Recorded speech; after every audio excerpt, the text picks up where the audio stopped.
The Deputy Governor of the Central Bank in charge of financial system stability, Dr. Kingsley Moghalu, has identified long-term funding of the housing sector as a key to affordable housing for Nigerians.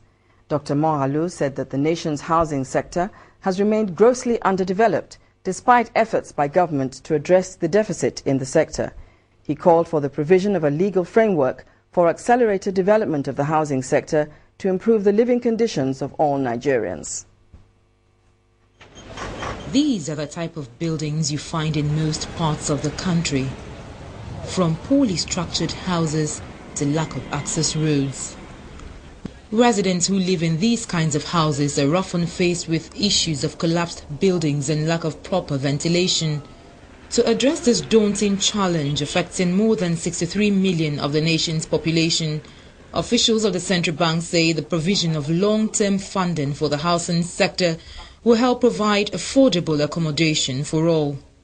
While some housing finance markets are growing to match a rising demand for housing, others in Nigeria, such as in Nigeria, are facing a liquidity crunch.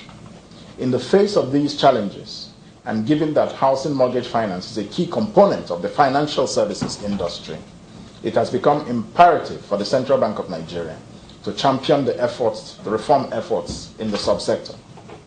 The Central Bank of Nigeria therefore decided to constructively engage all stakeholders in the sector to drive the needed reforms and for an all-encompassing progress in developing strategies that will expand increased availability of socially affordable houses to eligible Nigerians. Despite past efforts by government at the federal, state and local government levels to address the shortfall in housing through the establishment of agencies to cater for this growing need, low and middle income earners in Nigeria are still faced with lack of funds. Officials, however, promise to come up with measures to cushion this shortfall. Government is to inject the sum of 200 billion into the housing development through the Federal Mortgage Bank of Nigeria.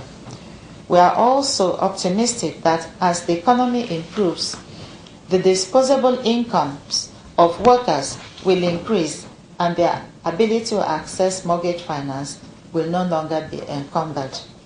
Statistics shows that mortgage finance contributes less than 1% to the nation's gross domestic product, as against 24% in Malaysia.